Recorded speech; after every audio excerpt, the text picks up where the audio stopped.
ಸಾಮಾನ್ಯನ ಶ್ರೀಮಂತಿಕೆ ವಿಶೇಷ ಕಾರ್ಯಕ್ರಮಕ್ಕೆ ಸ್ವಾಗತ. ನಾನು ಪ್ರಿಯಾ. ಆತ ಓದು ಬರಹ ಬರದ ಅನಕ್ಷರಸ್ಥ. ಆದ್ರೆ ಆತನಲ್ಲಿರೋ ಮಾನವೀಯತೆ, ವನ್ಯಜೀವಿ ಮತ್ತು ಪರಿಸರದ ಬಗೆಗಿನ ಕಳಕಳಿ ನೋಡಿದ್ರೆ ಗ್ರೇಟ್ ಅನ್ಸುತ್ತೆ. ಎಲ್ಲಕ್ಕಿಂತ ಹೆಚ್ಚಾಗಿ ಆತ ವನ್ಯಜೀವಿಗಳಿಗಾಗಿ ತನ್ನ ಜೀವಮಾನದ ಸಂಪಾದನೆಯನ್ನೇ ವ್ಯಯಿಸಿ ಕುಡಿಯುವ ನೀರು ಒದಗಿಸಿರೋದು. ಇದು ನಿಜಕ್ಕೂ ಶ್ರೀ ಸಾಮಾನ್ಯನೊಬ್ಬನ ಶ್ರೀಮಂತಿಕೆ.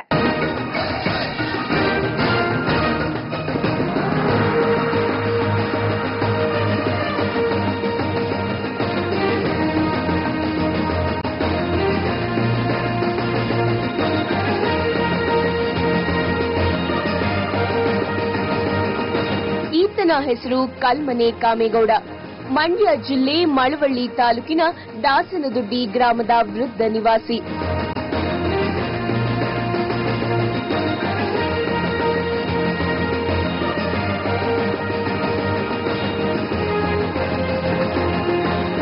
ಈತನಿಗೆ ಈಗ ಸುಮಾರು 75 ವರ್ಷ ವಯಸ್ಸು.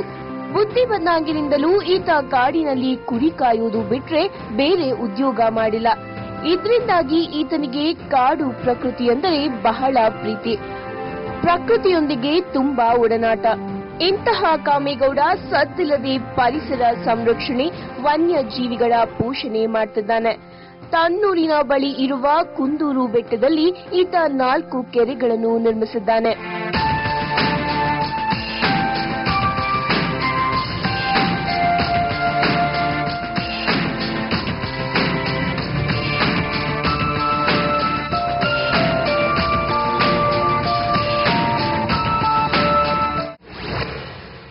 ದಾನ ಬಿಟ್ರೆ ಇನ್ನೊಂದಲ್ಲ, ದಾನವೇ ಮುಖ್ಯ.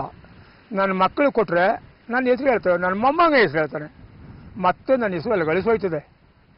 ಆದ್ರಿಂದ ನಾನು ದಾನ ಮಾಡಬೇಕು ಅನ್ನೋ ಹಠ ಇಟ್ಕೊಂಡು ಈ ಕೆರೆಗಳನ್ನು ತೆಗಿಸೋಕೆ ಶುರು ಮಾಡಿದ್ವಿ.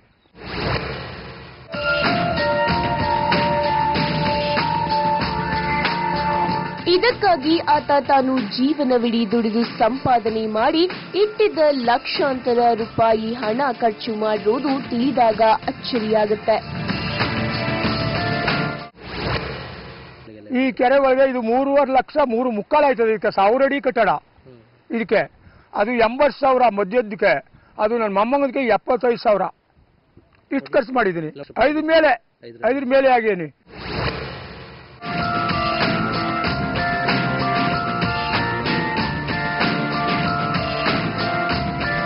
ತಾನು ನಿರ್ಮಿಸಿರೋ ಆ ಕೆರೆಗಳಿಗೆ ವರ್ಷವಿಡೀ ನೀರು ತುಂಬಿಸಿ ಈ ಬೆಟ್ಟದಲ್ಲಿ ವನ್ಯಜೀವಿಗಳಿಗೆ ಕುಡಿಯುವ ನೀರಿನ ಸಮಸ್ಯೆಯಾಗದಂತೆ ನೋಡಿಕೊಳ್ತಿದ್ದಾನೆ.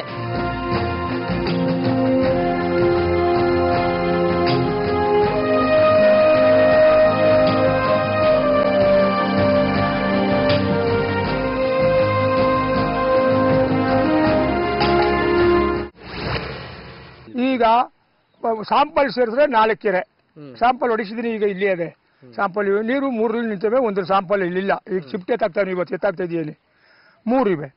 ಅದಕ್ಕೆ ವನ್ಯಜೀವಿಗಳು ಅಂದ್ರೆ ಹುಲಿ ಆಗಿರ್ಬೋದು, ಆನೆ ನನಗಿಂತ ಸತ್ವಾಗಿರ್ಬೋದು, ತಿರ್ಚಿ ಆಗಿರ್ಬೋದು, ಕರಡಿ ಆಗಿರ್ಬೋದು, ನನಗಿಂತ ಶಕ್ತಿ ಆಗಿರ್ಬೋದು, ಆದರೆ ಕಟ್ಟ ತೆಗಿಸ್ಕೊಬಲ್ಲಿವೆ ಇಲ್ಲ. ಅವು ನಮ್ಮ ಮಕ್ಕಳ ನಾವು ಹಾಸಿಗೆ ಮೇಲೆ ಮುದ್ದಾಡಿ ಪೇಪರ್ಮೆಂಟ್ ಕೊಟ್ಟು ಅನ್ನ ಕೊಟ್ಟು ಸಾಕ್ತೀವಿ. ಅವಕ್ಕೆ ನೀರ್ನಾರು ಕೊಡೋರು ಬೇಡವೆ.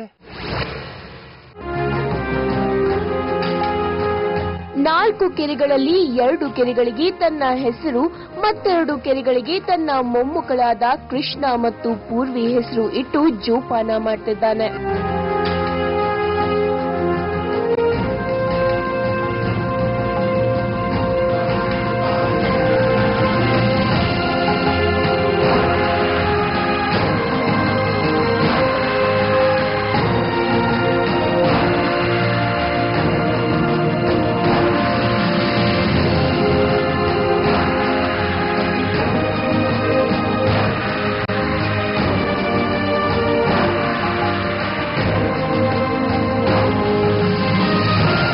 ಕಲ್ಮನೆ ಕಾಮೇಗೌಡ ಕೆರೆ ಕಟ್ಟಿರುವುದು ಮಾತ್ರವೇ ಅಲ್ಲ, ಈತನಿಗೆ ಪರಿಸರದ ಬಗ್ಗೆ ಅಪಾರ ಕಾಳಜಿ.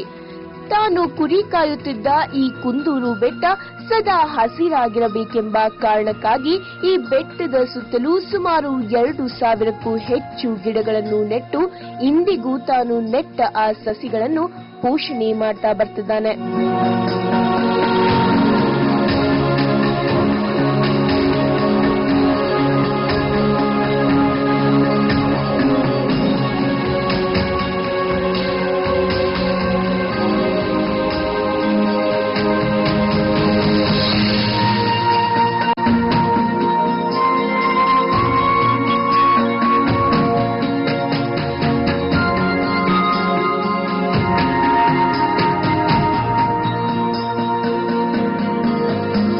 ಅಲ್ಲದೆ ತಾನು ನೆಟ್ಟ ಆ ಸಸಿಗಳು ಇಂದು ಮರವಾಗಿರುವುದನ್ನ ಕಂಡು ಅವನಿಗೆ ಖುಷಿ. ಸದಾ ಈ ಮರಗಿಡಗಳನ್ನು ಕಾಯ್ತಾ ಕಾಡಿನಲ್ಲೇ ಸುತ್ತಾಟ ಮಾಡ್ತಿದ್ದಾನೆ.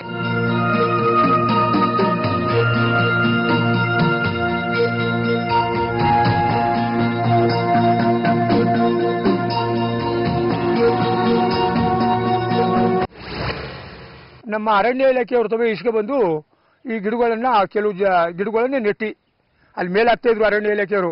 ಅವರು ಒಂದು ಸೊಸಿನೂ ಏಳ್ಸು ಕಾಣಿಲ್ಲ. ನಾನು ಯಾರಿಗೂ ತೊಂದರೆ ಕೊಡದಂತೆ ಈ ಗಿಡಗಳನ್ನೇ ಏಳಿಸ್ತಿ. ಇಲ್ಲಿ ಪಾಳದೆ ಕಲ್ಲು ಮೇಲೆ ಹಾಕೊಂಡು ಬುದ್ಧಿ ಎಲ್ಲ ನೋಡಿ, ಇಲ್ಲೇ ಕಲ್ಲು ಮೇಲೆ ತೋಡಿ ಹಾಕ್ತಿ. 8 ಎಕರೆ ಜಮೀನಿದೆ ಅವ್ರದ್ದು, ಯಾರು ಅರಣ್ಯ ಇಲಾಖೆಯವ್ರದ್ದು. ಸೂರ್ಯನವೇ ಬಿಳುಕಿಲ್ಲಂತ ಹೇಳ್ಸ್ಕೊಟ್ಬಿಡ್ತೀನಿ, ದುಡ್ಡು ಕೊಡಬೇಡಿ. ಈ ಬೆಟ್ಟದ ತಪ್ಪಲಿನಲ್ಲಿ ಸುಮಾರು 1 ಕಿಲೋಮೀಟರ್ ವರೆಗೂ ಸಸಿಗಳನ್ನು ನೆಟ್ಟು ಈ ಬೆಟ್ಟದ ತಪ್ಪಲಿನಲ್ಲಿ ಅಲ್ಲಲ್ಲಿ ಕೆರೆ ನಿರ್ಮಿಸಿ ಅಂತರ್ಜಲ ಸಂರಕ್ಷಣೆ ಕೆಲಸ ಮಾಡ್ತಿದ್ದಾನೆ. ಜಿಲ್ಲೆಯಲ್ಲಿ ಬಹುತೇಕ ಕೆರೆ ಕಟ್ಟೆಗಳು ಬತ್ತಿದ್ರೂ ಕಲ್ಮನೆ ಕಾಮೇಗೌಡ ನಿರ್ಮಿಸಿರೋ ಈ 4 ಕೆರೆಗಳು ಯಾವಾಗಲೂ ಬತ್ತುವುದಿಲ್ಲ.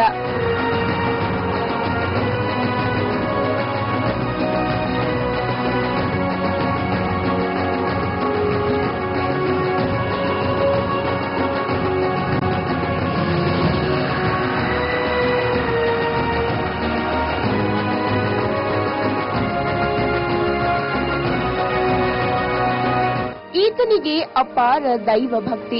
ತಾನು ಬೆಟ್ಟದ ತಪ್ಪಲಿನಲ್ಲಿ ಕಟ್ಟಿರೋ 4 ಕೆರೆಯ ಬಳಿ 4-5 ಈಶ್ವರನ ದೇವಸ್ಥಾನಗಳನ್ನು ಕಲ್ಲಿನಲ್ಲಿ ನಿರ್ಮಿಸಿ ಅವುಗಳಿಗೆ ಅರುಣೇಶ್ವರ, ಮಹೇಶ್ವರ, ಗಂಗಾಧರೇಶ್ವರ ಅಂತ ಹೆಸರಿಟ್ಟಿದ್ದಾನೆ.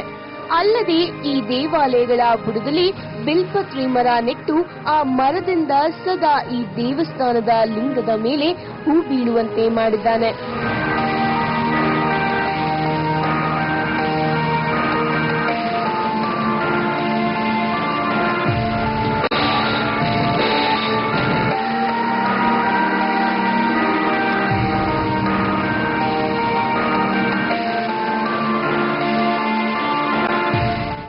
ತಿಳುವಳಿಕೆಗೆ ಬಂದ ಕೆಲವು ಉತ್ತಮ ಸಂದೇಶ ಮತ್ತು ಪರಿಸರ ಕಾಳಜಿ ಸಂದೇಶಗಳನ್ನು ಈ ಕುಂದೂರು ಬೆಟ್ಟದ ಬಂಡೆಯ ಮೇಲೆ ಬಣ್ಣದಿಂದ ಅಲ್ಲಲ್ಲಿ ಬರೆಸುವ ಮೂಲಕ ಯುವ ಜನರಲ್ಲಿ ಪರಿಸರ ಕಳಕಳಿ ಮೂಡಿಸಿರುವುದು ಈತನ ಮತ್ತೊಂದು ವಿಶೇಷ ಕೆಲಸ.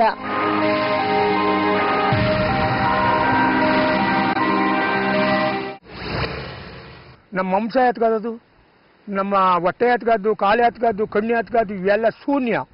ಹೆಂಡತಿ ಎತ್ಕಾದ್ದು ಶೂನ್ಯ, ಚಿಹ್ನೆ ಎತ್ಕಾದ್ದು, ಹಣ ಎತ್ಕಾದ್ದು ಎಲ್ಲವೂ ಶೂನ್ಯ ಬೆಲ್ಲು. 3 ಜನ ಸ್ನೇಹಿತರು ನಮಗೆ. ಯಾರು? ಹಣ, ಹೆಂಡತಿ, ಧರ್ಮ. 3 ಜನ ಸ್ನೇಹಿತರಲ್ಲಿ ಹಣ ಮನೆಯಿಂದ ಈಚೆಗೆ ಬರ್ದೋಯ್ತದೆ. ಬಂಧು ಬಳಗವೆಲ್ಲ ಕೋರ್ಟ್ ಬಾಕಲ್ ಗಂಟೆ ಬರ್ತಾರೆ, ಹಿಂದಕ್ಕೆ ವಾಪಸ್ ಬಿಡ್ತಾರೆ. ಧರ್ಮ ಬೆಂಕಿ ಹೋಯ್ತಾರೆ ಬತ್ನೆ ಕನ್ನಡೇ, ನಿನ್ನ ವಿಚಾರಣೆ ನಾನು ಹೇಳ್ತೀನಿ ಅಂತ ಹೇಳುತ್ತೆ ಧರ್ಮ. ಈ ಬೆಟ್ಟದಲ್ಲಿ ಬೆಳಗ್ಗೆ ಬಂದು ರಾತ್ರಿ 8 ಗಂಟೆವರೆಗೂ ಇಲ್ಲಿರುವುದು ಕೆಲವು ಮರಗಳ್ಳರು ಮತ್ತು ಮರಗಳ್ಳರಿಗೆ ಸಮಸ್ಯೆಯಾಗಿದೆ. ಹೀಗಾಗಿ ಕೆಲ ಸ್ಥಳೀಯರು ಹಲ್ಲೆ ನಡೆಸುವುದು, ವಿನಾಕಾರಣ ಕಿರುಕುಳ ನೀಡುವುದು ನಡೀತಾ ಇದೆಯಂತೆ. ಸರ್ಕಾರ ರಕ್ಷಣೆ ನೀಡುವ ಮೂಲಕ ಸರ್ಕಾರ ಈತನ ಈ ಸೇವೆಗೆ ಮತ್ತಷ್ಟು ಪ್ರೋತ್ಸಾಹ ನೀಡಬೇಕು ಅಂತಾರೆ ಇಲ್ಲಿನ ಸ್ಥಳೀಯರು. ಮತ್ತೆ ಇನ್ನೊಂದು ವಿಶೇಷ ಅಂತಂದ್ರೆ ಕನ್ನಂಬಾಡಿಲಿ ನೀರಿಲ್ಲ ಅಂತಂದ್ರೆ ಸುಧಾ ಇಲ್ಲಿ ನೀರಿರ್ತದೆ ಅನ್ನೋದು ಬಹಳ ವಿಶೇಷ. ಇಲ್ಲಿ ಈ ಒಂದು ಸುತ್ತಮುತ್ತಲಿನ ಒಂದು 4-5 ಗ್ರಾಮ ಇದೆ, ಹೊಸದೊಡ್ಡಿ, ದಾಸನದೊಡ್ಡಿ, ಪಣ್ತಳಿ ಗ್ರಾಮಗಳು. ಇಲ್ಲೆಲ್ಲ ಕುರಿ ದನಗಳು ಮೇಸಕ್ ಬರ್ತಾರೆ. ಈ ಒಂದು ಕೆರೆ ಆಶ್ರಯಗಳಲ್ಲಿ ಜಾನುವಾರುಗಳಿಗೆ ತುಂಬಾ ಅನುಕೂಲ ಆಗ್ತಾ ಇದೆ. ಈ ಬರಗಾಲ, ಈ ಮಳವಳ್ಳಿ ತಾಲೂಕು ಬರಗಾಲ ಅಂತ ಘೋಷಣೆ ಮಾಡಿದ್ದಾರೆ. ಎಲ್ಲ ಇಲ್ಲಿ ನೀರಿಲ್ಲ, ಆದ್ರೆ ಈ ಕಟ್ಟೆಯಲ್ಲಿ ನೀರಿದೆ ಅಂತಂದ್ರೆ ಅದು ಬಹಳ ಇವನ ಒಂದು ದೈವ ಭಕ್ತಿ ಮತ್ತೆ ಈ ಒಂದು ಅಂತರ್ಜಾಲ ಉದ್ಯೋಗ ಕೈಗೊಂಡಿರುವ ವಿಶೇಷ ಒಂದು ಇದು ಪರಿಣಿತಿ ಅಂತ ಹೇಳ್ಬೋದು. ಮತ್ತೆ ಇತ್ತೀಚಿನ ಇಂಜಿನಿಯರ್ಗಳು ಸುಧಾ ಈ ಒಂದು ಮಾದರಿಯನ್ನ ಉಪಯೋಗಿಸ್ಕೊಂಡ್ರೆ ಇನ್ನೂ ಅಂತರ್ಜಾಲೋದ್ಯೋಗಾಗಿ ಕೆಲಸ ಕಾರ್ಯಗಳನ್ನ ಮಾಡಬಹುದು ಅಂತ ಈ ಮೂಲಕ ಹೇಳ್ತೀನಿ. ಆಧುನಿಕ ಜಗತ್ತಿನ ಎಲ್ಲೆಡೆ ಬರೀ ಸ್ವಾರ್ಥವೇ ತುಂಬಿರೋ ಈ ಸಮಾಜದಲ್ಲಿ ಸ್ವಾರ್ಥ ಬಿಟ್ಟು ದಾನ, ಧರ್ಮ ಮತ್ತು ಪರೋಪಕಾರದ ಗುಣ ತುಂಬಿರೋ ಕಾಮೇಗೌಡನ ಬಗ್ಗೆ ಮನಸ್ಸು ಬೆರಗುಗೊಳ್ಳುತ್ತದೆ.